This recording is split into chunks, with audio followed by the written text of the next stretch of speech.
It's Zarek from Real Chiropractic Dynamics, and I'm here today with Jen and Simon Floreani. I am here with the brains behind Well-Adjusted Babies. I just got my copy, and well, with you guys, we've never met, but we have some connections. So I live with your niece, and I'm your son's intern in the BC State Clinic. So we've never met, but I'm familiar with the family and really appreciate and respect what you guys are doing for the profession. So thank you very much for what you're doing, and thank you for coming and talking with us today. Thanks for having us. Yeah, absolutely. And well, a lot of the times when you're getting interviewed on podcasts, I notice that the questions kind of seem to be the same. Like it'll be like, how did you get into chiropractic? And then how did you get into pediatric chiropractic?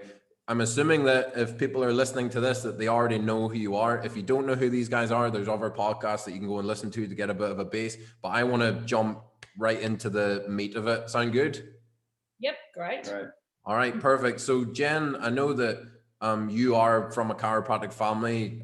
You were a well-adjusted baby. Simon, were you a well-adjusted baby as well? No, I only got my first adjustment when I was about 13 or 14 years old. Okay, I was 19. So I had a flick through the book, and I mean, I know your kids, and they're so healthy. I'm really jealous of well-adjusted babies, because I was that typical kid that they labeled like with ADHD, and I had terrible asthma, and I was just allergic to everything, the pet hair and the pollen, and just caught every cough and cold going. But the book really takes our philosophy and puts it in a language that the new parent can understand, and hopefully that will lead to other kids not having to go through that. And I really want to talk about the inception of the book. Like, what was it first that put that into your consciousness? Like, hey, I know a lot of stuff here that could help people, and I think we're going to put this together and write a book. Like, what planted the seed for you? I think really it had a lot to do with how I did grow up. So my father is a chiropractor, as you know, and we had this family practice, and I used to sit in this cubby house above the practice, the entry there, and I'd watch, you know, babies be brought in by their parents, or elderly people, and you know, dogs, and a whole menagerie of people coming to see my dad. And I just had this wonder from an early age in and around, isn't it amazing that, you know, we can rebalance and restore somebody's health with our hands? And I grew up, you know, not experiencing those things that you mentioned. You know, I had girlfriends who had asthma, or who were bedwetting, or who had period pain. And I just remember from a young age thinking that A, I wanted to be a chiropractor, and B, I wanted to be a writer.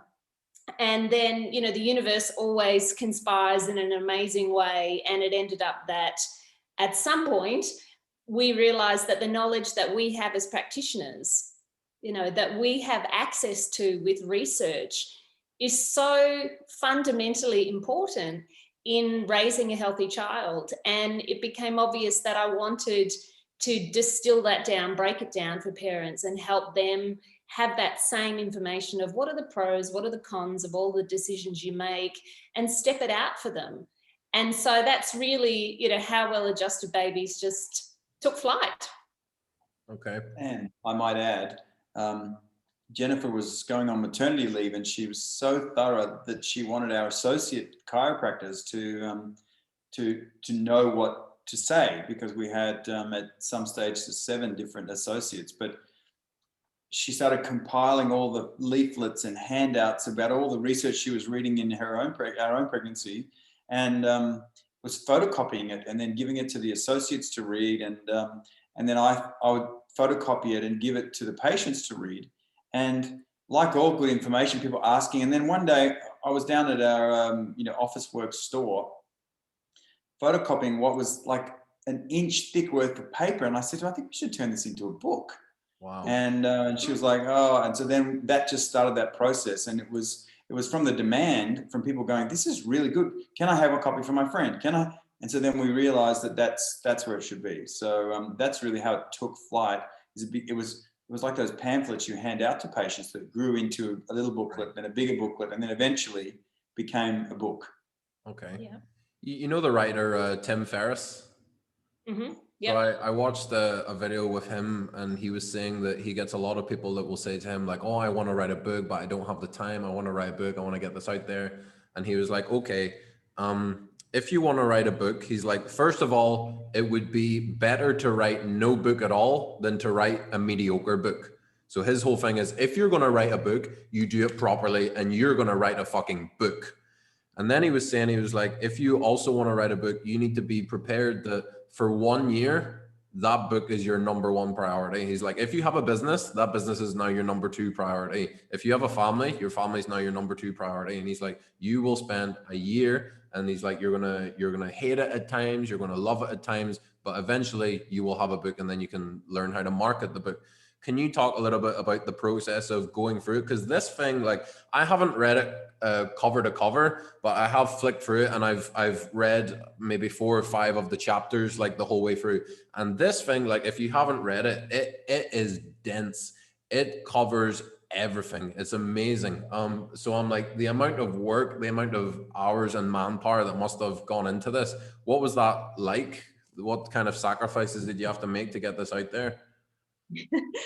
Look, I think that it was timing. You know, we had little babies and toddlers, and for me, it was an opportunity to use my brain because, you know, I wasn't actively in practice because we had so many little people. And I think a big thing that I want to really, you know, hone in on tonight is when you live by your values, then I think life just, you get in flow with life.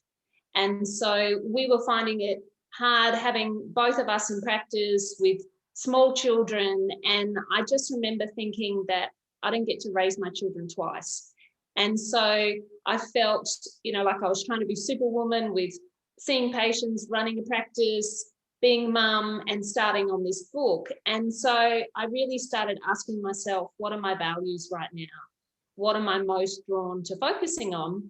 And so that was being a mum when the boys were so little, and I wanted to find a way to do that. And I think when you live your life by your values, things fall into place. So all of a sudden, you know, Simon was getting up early to go into work, and I would get up with him at, you know, 4:30, 5 a.m., well before the boys woke up, and I would have time to write.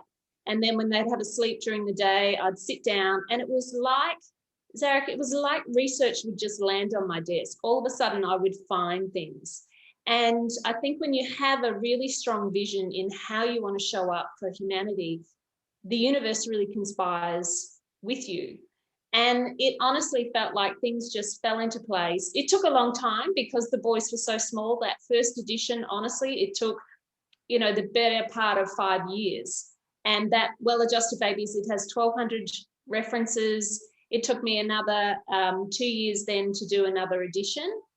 And yet at the same time, it really did feel like it was all in flow.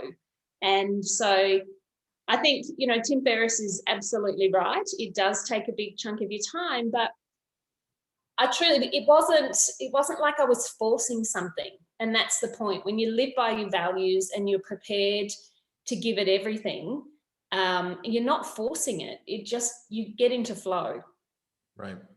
There's a really old book called Letters to a Young Poet.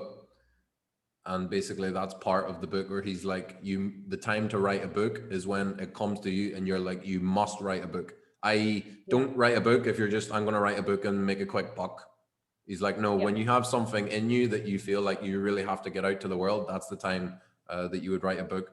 I think a good parallel there too, Zarek, is, you know, people listening to this may not necessarily want to write a book, but they want to have an influence, you know, like a social media influence. They want to have a presence or significance there, particularly with everything going on.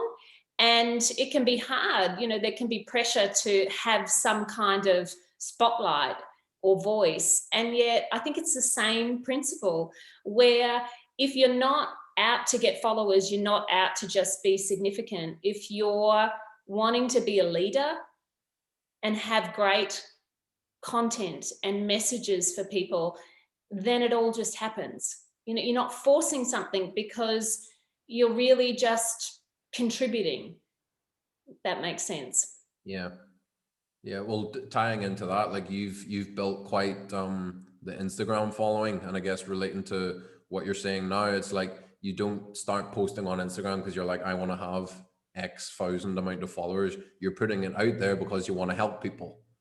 Exactly. And, you know, I mean, recently, just on the weekend, you know, my Instagram account was deleted alongside a lot of my American pals. And, you know, people were messaging, are you angry? Are you disappointed? But we knew that that was something that may happen when you're speaking your truth, particularly, you know, in the environment today. And so, again, it was just about just keep putting good content out there. You know, people begin to lean on you as a resource. And so that all of us can do that wherever we are at this point in time, whether you're a first year or a fifth year, you know, 20 years plus out in practice, whether it's social media or whether it's what we say in practice or with, you know, people, loved ones at home as well. Yeah. And you've said in the book, and I've heard you on other podcasts, that like, yes, you had empathy for mothers before you had your two kids, but when you became a mother yourself, that brought a whole new level of empathy and understanding of what's going on. I'm not a parent, and I wasn't really that interested in pediatric chiropractic. Like, I thought it was cool, but then obviously we have to do like the pediatric part of the course, and then I got a whole new like understanding of innate intelligence and how smart our body actually is, and that relationship during the pregnancy.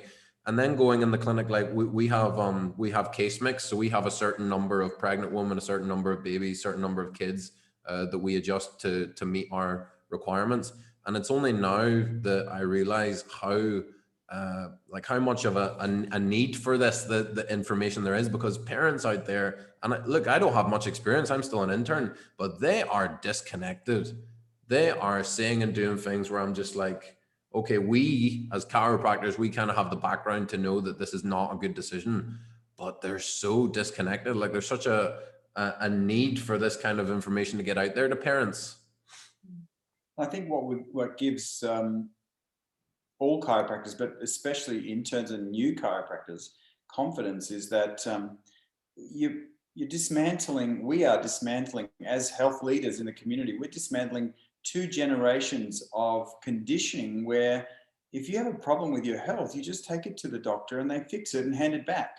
And you don't have to change your lifestyle. You don't have to alter anything because they're going to fix it, drug it, medicate it, repair it, send it back, is the belief system. And the good thing is now with the information age and the internet, people are asking more questions than they ever had. It used to be when we first started practice 25 years ago that 20% of people would be even interested in natural health. And now it's 2/3 of the population are actively seeking alternatives to medicine every day.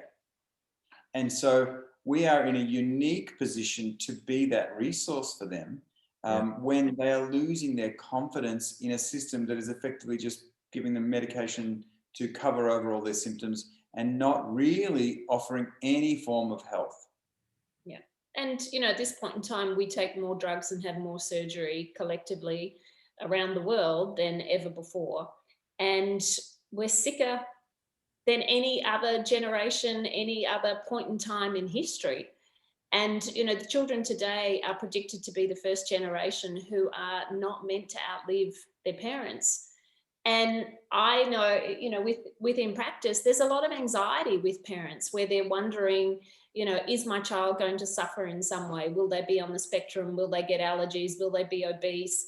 So like Simon said, you know, they have so many genuine questions and fears and concerns. And it is a wonderful time for chiropractic to thrive if we can go back to a lot of our philosophical roots, which is what is the gift of you guys, you know, being at BCC and a couple of the colleges in the world today where they do teach a lot of that, you know, those wonderful basic premises of chiropractic, which is what we believe we really need to hang on to right now, because that's our unique strengths. That's what people really want right now. Yeah, even if they don't know that that's particularly what they're looking for, like I feel like the general consensus at the moment is, I mean, there are a lot of people that just want to say and do exactly what the TV tells them, but there are the silent majority that are kind of starting to get a bit suspicious, and they're like, okay, maybe this isn't the right way to go. Like maybe there is a more holistic. I speak to the chiropractors all over Barcelona, and they say people are just showing up. They're like, I can't keep up with all the first visits that I need to do at the minute. And these are new grads. They're like, I have so many first visits to do, and it's because people are like, I'm not going to go to the hospital anymore. They're just going to give me a pill. I'm going to try and find something else. Sometimes they stumble into chiropractic. Sometimes they find something else, but they are looking for something else. And we're perfectly positioned to help those people if we can be very secure in our message and communicate that effectively to them. And I think what you've done here is part of doing that. It's part of that puzzle. Yeah. And I think, I mean, Simon might speak to it in a minute as well, but having had so many associates over the years and, our own evolvement in practice, there are certain things to focus on, particularly when you're a new grad. And I know that, we've had 5 very different pregnancies and births. And so we have the 4 boys, but we also had a boy who was born still.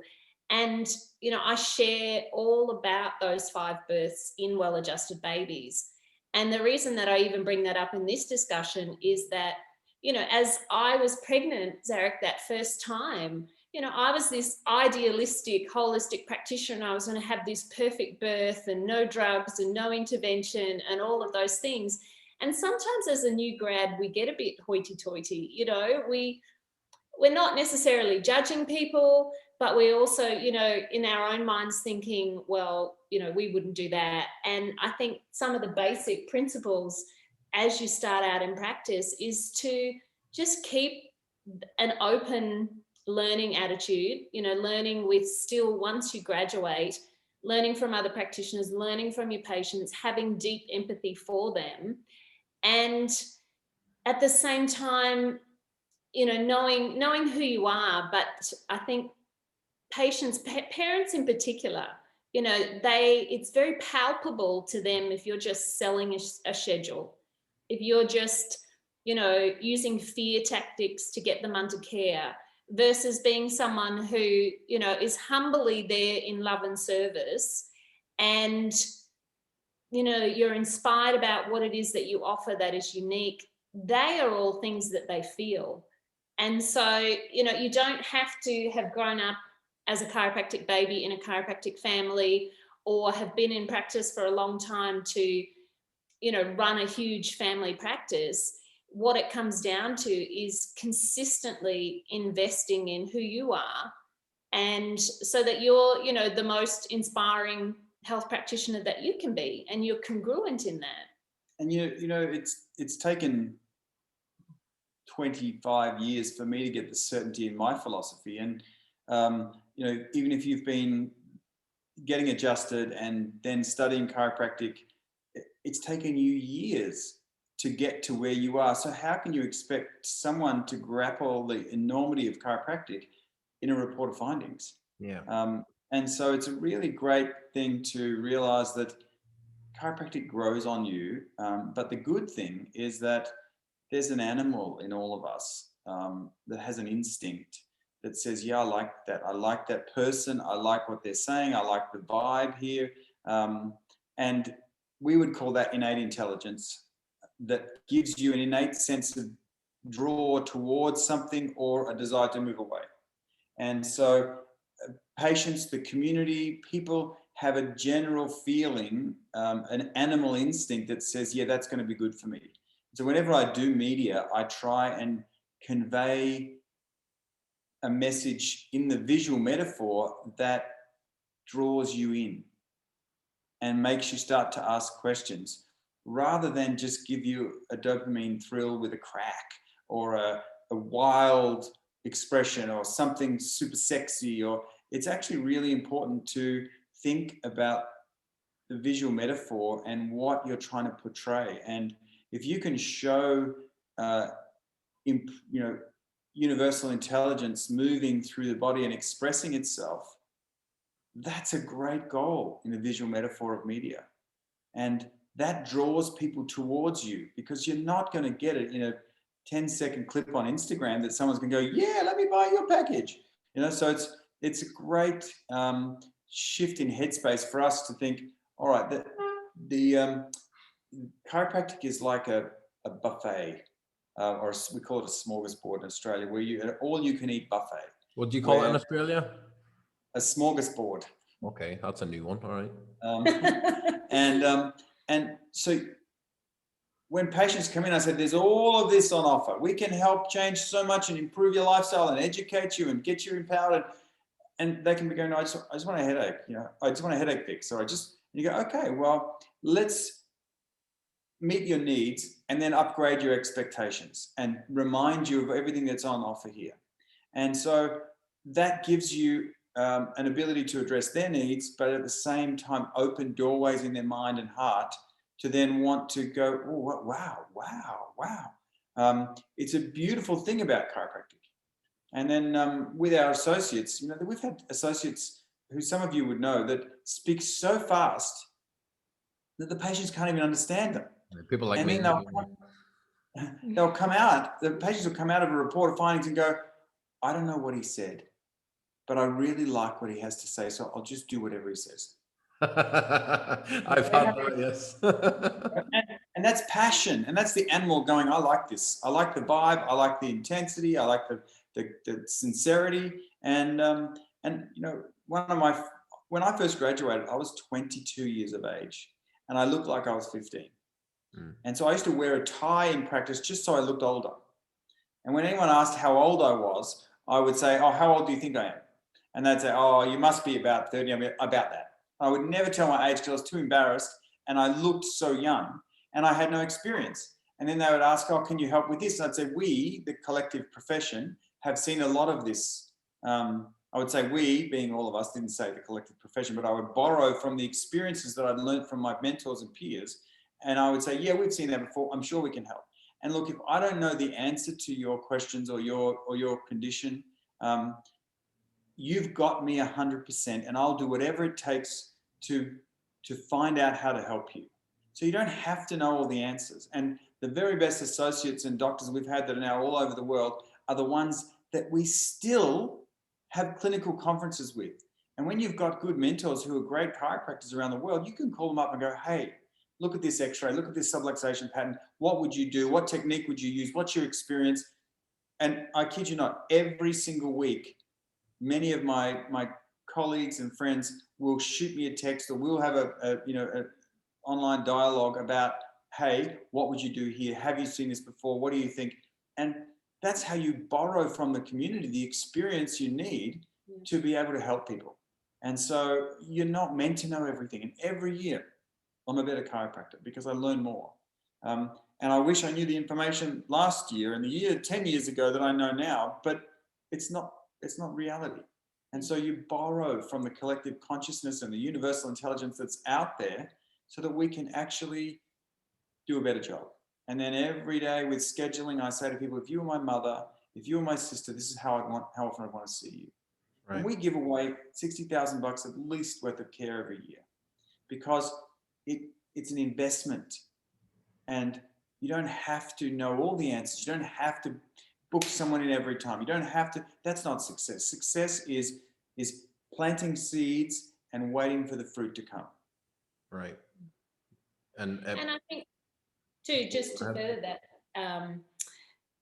it's again that whole open attitude, isn't it? Where sometimes when you're a student, you can get really fixated early on, thinking that one technique is the bee's knees.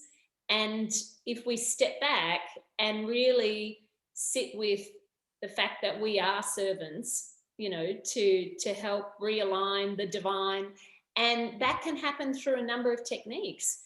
And sometimes it needs to be one variation for one client because of their, unique presentation, their age, whatever it is. And so, we over the years have done a number of different technique seminars, and we've integrated it into our own. And I think there's a beauty in that because, you know, all of our patients have different needs. So that's something to just bear in mind as a student. You might still lean towards one technique, but to stay really open to thinking about what might be some of the benefits of different techniques, particularly if you do want to run a family practice, because when you work with babies and children, you do need to use different techniques with them. Right. And then regarding, so that's like the art and like getting the results with the clients, but then to actually promote that, I know that both of you have had a lot of experience like with the media and being on podcasts and being on the news and promoting the book and stuff like that. But particularly for you, Simon, with regards to chiropractors, I feel like there are some chiropractors that they'll go on YouTube or they'll go on Instagram and they'll put up a video and we know what they're doing because we've seen it and we've done it and we know what we're looking at. But they do these things with no explanation, or they make these vast sweeping claims that if you've never heard of chiropractic, they just sound absolutely wild. Like we know what's going on, but they don't explain what they're doing. So it could be like holding a baby upside down by its legs and doing the adjustment, and then the video ends and you don't know what happened. Or it could be someone adjusts the baby and the baby starts crying and then the baby's fine.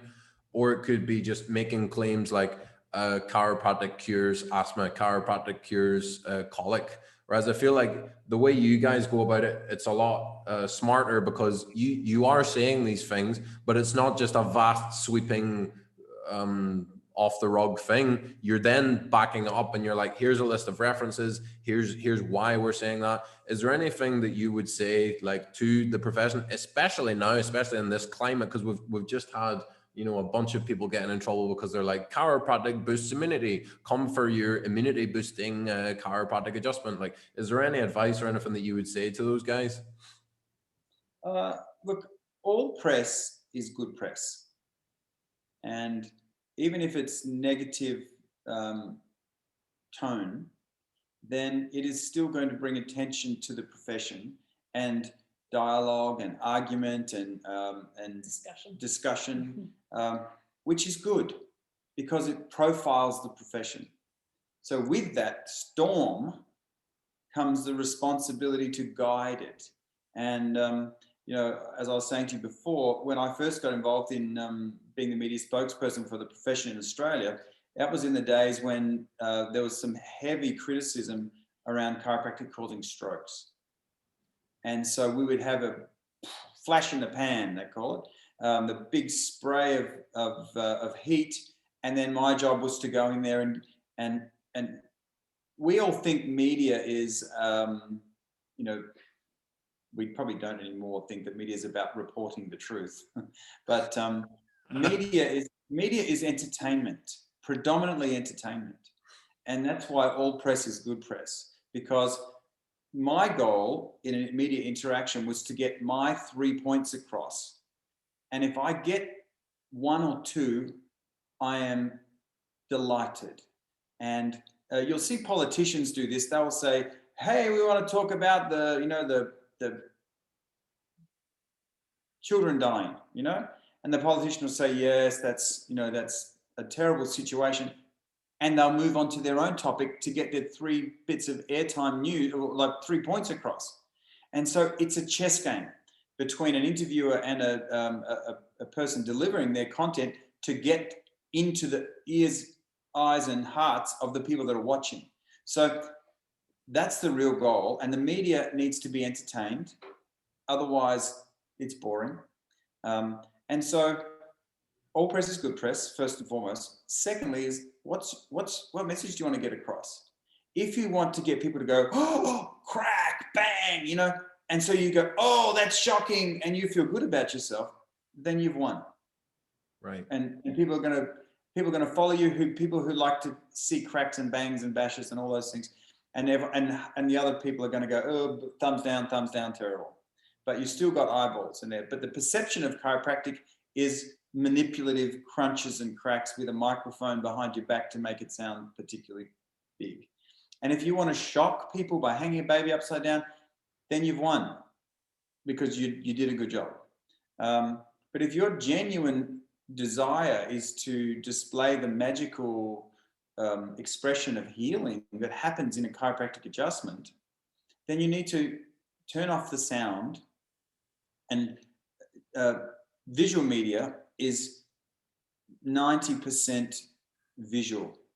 So you need to be open-armed and nodding and have a polite look on your face and warm lighting. And the baby needs to look like an Ann Geddes picture. And, you need to have all those things thought of in advance. And whenever I do media where they want to attack, chiropractors adjusting children, I get the corporate mums who look really professional, well-spoken, good makeup, not the people that are slovenly and can't string words together. Hippies, which is what they want to make them look like, Right. And so the first thing you do when you get approached for a media interview is to say, okay, so what is your editor's brief?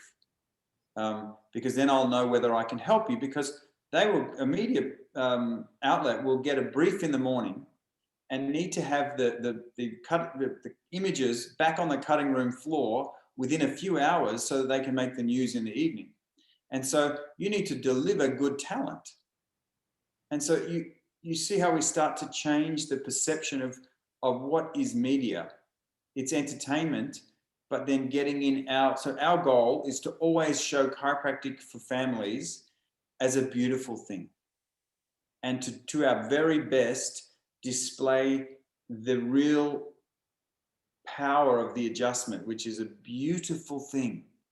It's like listening to beautiful music. It's like watching a beautiful thing.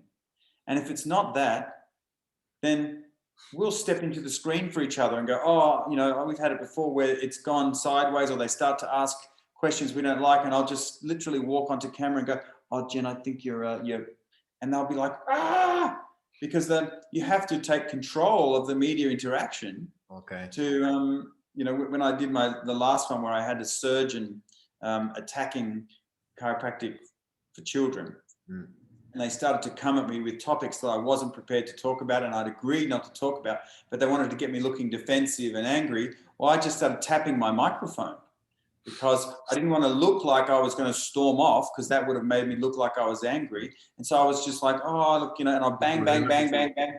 And it ruined the whole thing. And the audio guy's going, ouch, so you've got to realize it's a chess game. That's smart.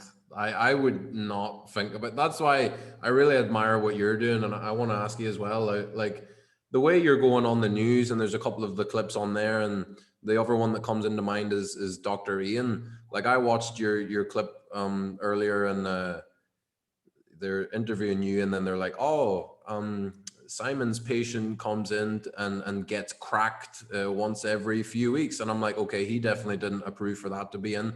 And then with Dr. Ian, he's on there live and he's trying to explain what it was that he's doing. And it just seems like a hatchet job, because they're asking questions, like they're trying to rope you into step on something to do with the vaccines. Like, they're trying to trip you up. Like, so for me, I look at that and I'm like, I'm not going to be able to respond well, but you're able to kind of think on your feet. And I don't know if I'm completely on board with this, all publicity is good publicity, but how do you manage that? Can I just say something? With Zarek, with those days that Simon did, or the clips that you would have watched, he had 3 days on and off of filming for that. And so much content gets left on the editor's floor, and so he will have spoken about the subluxation and a number of great points, and yet they didn't want that. So it was cut out. And so you just wanted, is this backed up by RCTs? Like, they're asking that to try and get Simon to step into something. It just seems like they're trying to get you to grip up. The editor's brief was to hang the chiropractic profession out to dry, so that everyone goes, ooh, and the medical profession gets really delighted that they won another battle against us. And so when you realize that's the playing field you're on, you need. I've had a lot of experience, a lot of training on how to get on the front foot and turn an interview into what you want it to be. But I think those that are interested in media really need to study media and what they're trying to portray. And so back to when it was an attacking time around stroke, let's say, my whole brief was to make sure that I got across the message that chiropractors study for 5 years, and it's a full degree, and we get a doctor title at the end, and that chiropractic is safe and effective, and that it's for all Australians.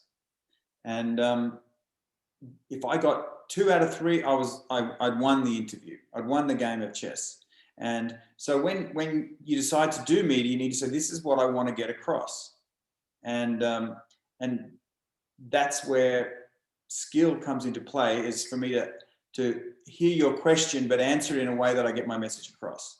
And so even if you hit me with another question, I'd say, look, that's really interesting, Zarek, that you say that. As a chiropractor who studied for 5 years, and a very thorough medical degree with a doctor title at the end, I've been able to determine blah, blah, blah, blah, blah. Or I'd say, most people realize that chiropractic is very safe and effective, which is why they keep coming back and they keep utilizing it, even though they don't have government funding. And, you can just weave your message in so that every time they cut a piece up, they still get your little bit of message in. So I really think it would be a great playing field and a great education platform for us to start doing that for each other, so we all gain experience rather than just doing thrill-seeking entertainment of different forms where we dress up manipulative procedures for a wow factor. In my opinion, it doesn't really serve us. However, like I said, the press is still good press because people are looking at it and there is lots of views. So there's a general interest around that. And how could we take that to a more professionalized or more suitable messaging? And I think too, Zarek, Simon loves that. For him, people have always been a sport. So, that's one of his gifts. And when I hear you say, oh, you're not sure whether all media is good media, I can understand that. And, here in Australia, we have had a very strategic approach by the media, which we all know now. We're fairly clear that that's backed by, and funded with Big Pharma, and I'll talk about that in a minute. But there's been a strategy to minimize chiropractic with media stories for a number of years. And every time, one would flare up, and whether it was Simon who was helping manage it or somebody else, the story at the time may not have been that favorable. And yet it was our experience and the experience of so many chiropractors that their patients, their clientele, just raised up like an army. They were so in defense of chiropractic and so vocal about it that I think that's really where the, all press is good press, because they took a lot of ownership in and around, well, my chiropractor turned my child's life around. Their words, that's how they speak to that. And so, even though some of those stories were stressful, it was certainly that whole all press is good press, because it created a movement in Australia. And now chiropractic in this country is, one of the biggest health professions after mainstream medicine. And so it's a great time. And we, both of us, wish that our association was more proactive in knowing how to manage media. And so, that's not something that we think is happening that well. And so I think there's a place for all of us to do and use our gifts. And, maybe there's a better way to do some of those videos that people are doing. But it's also, people doing podcasts, doing their own videos on social media where they are being themselves, being authentic, talking about chiropractic from a heart space, that I think that's what creates enough eyeballs for people to then go, I might try chiropractic. Because otherwise, years ago, it's just a mystery. It's just this bad story every so often. So I think there's a place for all of that. Okay, that makes sense. Yeah, you touched on the association, and I know that you guys have had a lot of problems with that, and I really commend you, because you're the ones that are being congruent and saying like, no, we're not playing this game. And I know that you had a bit of backlash from getting this out there, and maybe we can talk a little bit about that. And then that's eventually led to you handing in your license. Jen, do you want to mention a little bit about the thought process that went on behind that? Yeah, sure. I think even in its inception, Zarek, when we went to publish Well-Adjusted Babies, we took it to different publishing houses, and the feedback was, well, this content is really 10 to 15 years ahead of its time. And if we publish you, we really want you to, either take out the vaccine chapter or rework it and these sections here. And we just walked away from those meetings and thought, well, that's not why I wrote Well-Adjusted Babies. I'm so particular in the way that I research things. I read everything that was on the market, and I knew that what we were offering was something that was different. And so why change it to be like everything else that's out there? So again, going back to the point by, if you live by your values, then, things happen. And so we decided initially that self-publishing was the best approach, and it has worked really well for us. And it has meant that we've been able to, to navigate the book across the world. And now, it's sold over 500,000 copies. But there's no praise without reprimand. And so while there's 1,000 of them in my hallway, by the way. And so while there's been this growing, readership and love and support from parents and practitioners, there's also been in the background, as always, regulators who wanted us to stop talking about vaccination when the legislation changed in Australia. And so, that book has had 8 years of battling with regulators here in Australia, to the point where it was exhausting. We were trying to be transparent, trying to work with them. It got to a point where it was recommended, that I didn't sell my book in Australia. Chiropractors who were selling it were being reported. Yeah, you couldn't sell it on your website or something. Is that correct? No, we couldn't sell it. And so, that's something that we did for a period of time. And then I think the real big take home for that is it meant that I wasn't using my voice. I wasn't using my gifts. I wasn't being congruent with what I believe is my purpose in this lifetime. And we all have it. We all have a blueprint of what, we're here to offer humanity.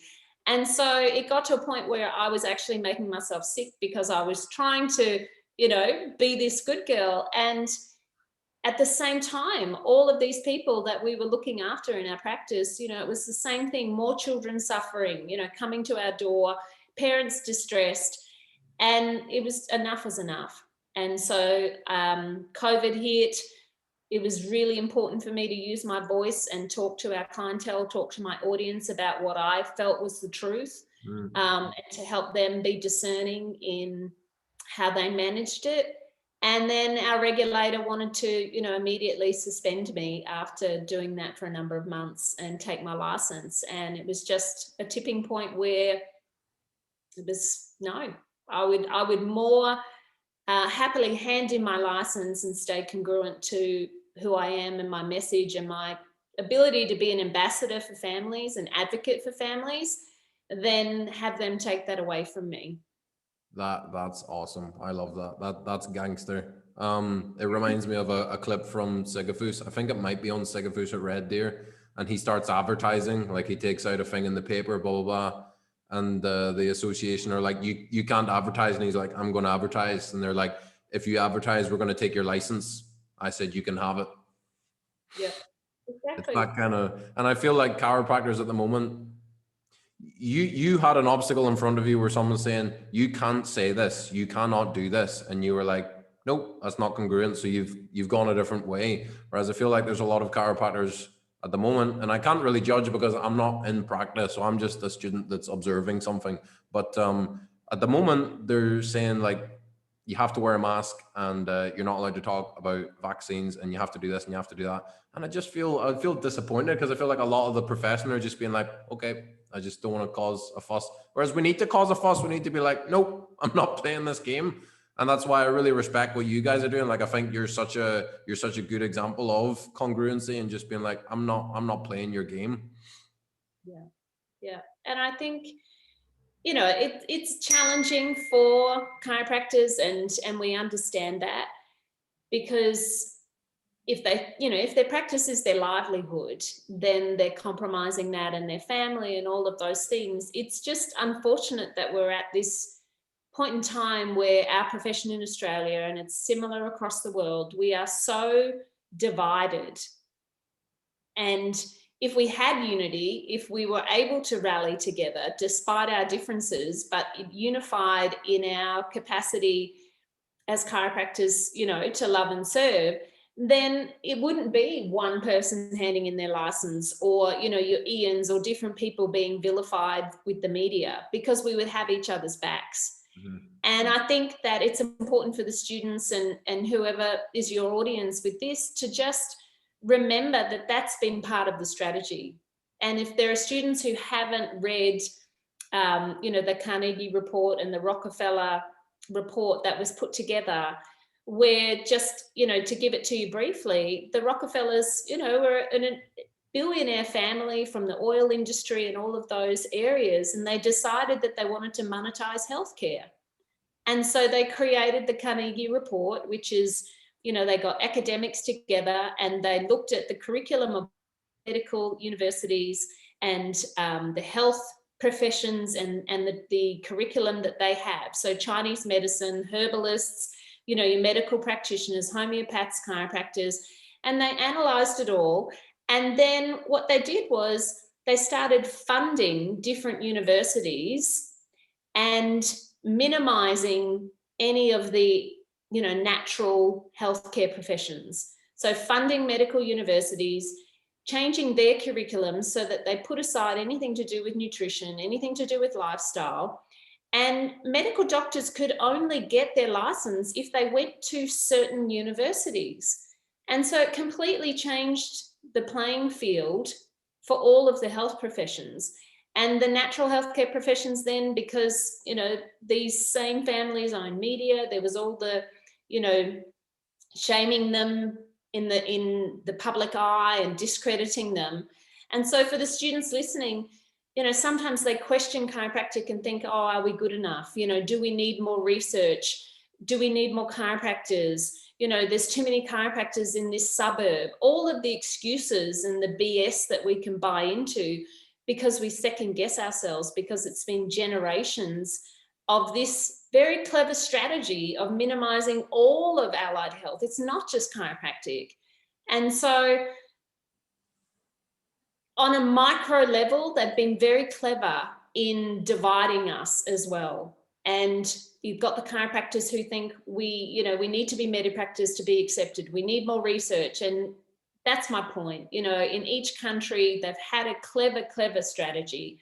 And so I think if we were able to look at what's happened, if we were able to go back to, you know, a lot of what Didi and BJ Palmer said and just be proud of our founders and all of those basic principles, and then listen to what humanity really wants right now as leaders, you know, healthcare leaders who understand the innate capacity of the body, who understand viruses, who understand all of those things and speak our truth. And if we were proud of that, if we'd let it fill up our cup so that we could speak our truth and rally together, it really could be the absolute making of our profession right now. And so that's what we're passionate about, is just reminding chiropractors of who they are and what it is that we offer. Yeah. Well, I'm glad you said that, because it's kind of like what Simon's saying, where all publicity is good publicity. You could look at this, what's happening now, and be like, look, this is like a fever. Like this needs to get worse before it gets better, and it's going to get pretty bad. But when eventually people do wake up, and I really hope they wake up, and they realize that, oh, you know, maybe the billionaire company doesn't have my best health interests at heart, or the health interests of my kids.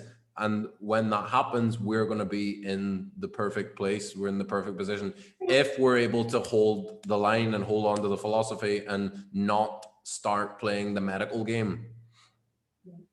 And that's really, it has been a gift. If you think about it, all the information that's percolated in the last 12 months, I think more than ever, people are really questioning the integrity of Big Pharma and, you know, the pill for every ill and all of those things. They're asking great questions. And so, you know, I think chiropractic from its inception, you know, innate intelligence, universal intelligence, we're not alone. if we can remember, you know, we really are part of that whole universal energy. And I think that, you know, we just have to stay optimistic and trust that what it is that we offer it's profound, and it comes from the right place, and it's innate to innate. Yeah. You know, even going back to whether you know enough techniques, there were so many times when we were new in practice, we just did what we knew, the few techniques at that time, and you have amazing changes happen in babies and children and people. And so there's just something miraculous about chiropractic. And I think, you know, it is coming to a tipping point, and if we can rally all of us together, absolutely it'll happen quicker. But I'm also, you know, such a believer in humanity, and I know chiropractic is part of us, you know, really just coming into our, you know, fulfillment and learning how to preserve our children and all of those things. We have to stay optimistic. Yeah. That's been a big shift for me, is like the technique, you know, pissing contest, and mom, my technique's better than his technique and I don't practice that way. And now the way I look at it is, I'll see someone on YouTube or whatever, not all of them, because some of them are like, it would be better if you didn't upload that and just kept it to yourself. Like, it would be better if you just retire now, frankly. But some of them I look at and I'm like, okay, I don't adjust like that, but I can see that this person is helping people. Would I rather that a family member go to that chiropractor who maybe I don't agree completely with their technique, or would I rather that they go to this guy and get prescribed a load of pills? I'm like, okay, we do it different ways, but we are kind of on the same team. So I try and open my mind up a little bit now and be like, okay, well, just because you do Gonstead and this guy does Thompson or SOT, like, we're all on the same team, and we're trying to help people. Can I just say something to that? What has been another thing that's been really exciting that we've observed this year with COVID and all of that, is that in practice, we've also had a lot of new patients come to our practice who have been seeing chiropractors, but they come because they want a vitalistic chiropractor. They want someone who's really going to empower them. And so, you know, yes, it's unfortunate that they've left that chiropractor, but my point is that humanity is going to demand more of chiropractors as well. And if they're even slightly intuitive, they're going to feel that pressure to step up, has been our experience this year, hasn't it?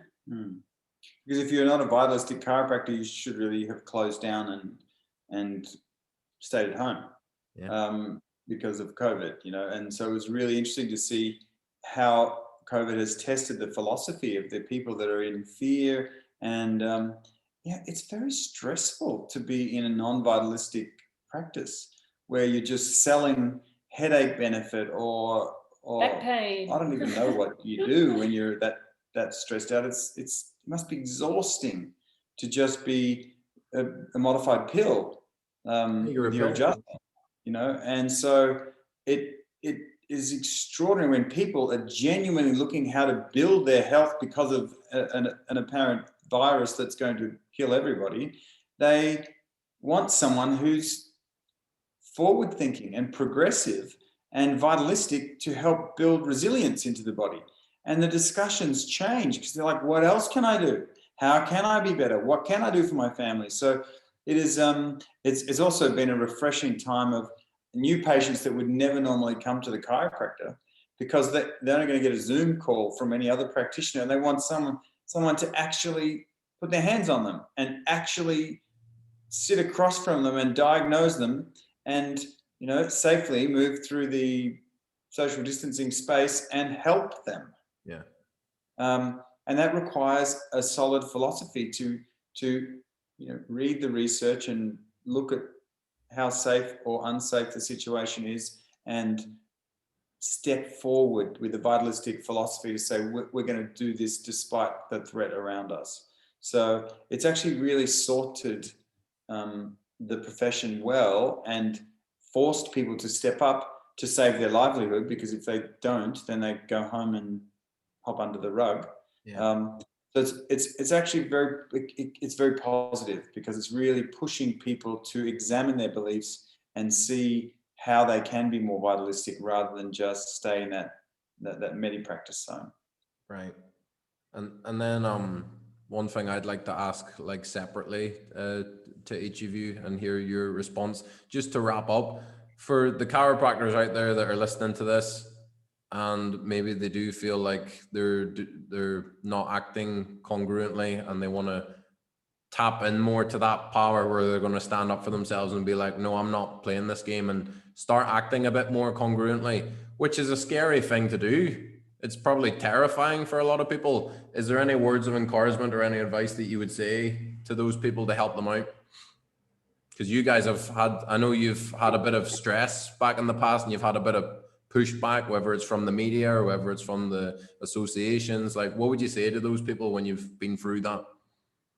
Well, you can't give from an empty tank. Yeah. And I've always had this visual metaphor that I use when I'm meditating or when I'm starting, before I start my day, and that is that I need to brighten my flame enough so that you, as the patient or the client, can, or the student, or some, when we're lecturing around the world, the audience needs to be able to come and make their flame brighter from the interaction with me. So if I'm lacking in confidence, or I'm insecure, or I don't really believe that chiropractic works, or I did this course because my parents told me to, or it was a B-grade medical option, or whatever it is that's your story, that affects how bright your flame is. And so you can't come to the adjusting table, to the practice, to the stage, if you've got a low flame or you've got nothing to offer. Yeah. So you've got to do whatever it takes to build your flame.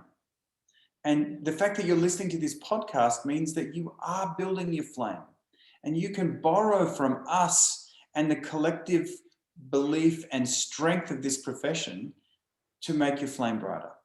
And even if you just get one thing from an interaction with a podcast, or reading a book, or reading Well-Adjusted Babies, or going to a seminar, or whatever it is to make your flame brighter, or walking around the block to get fitter, or dropping 10 kilos, or whatever it is you need to feel better about yourself so that you're an inspiring health leader, just make it easy to win and make your flame that bit brighter, because then you've got something for me to brighten my flame from. And so you don't have to make it complex. You just got to start with simple steps. Do what you can do. And then, I think the biggest recommendation I have in practice is you need to drink more water. So people will come in and I'll be like, have you had any water? Do you know that you're 80% water? You feel like a chip. And when I adjust you, you sound like I'm going to break you because you're so dry. And the people go, oh my gosh, he's a miracle worker.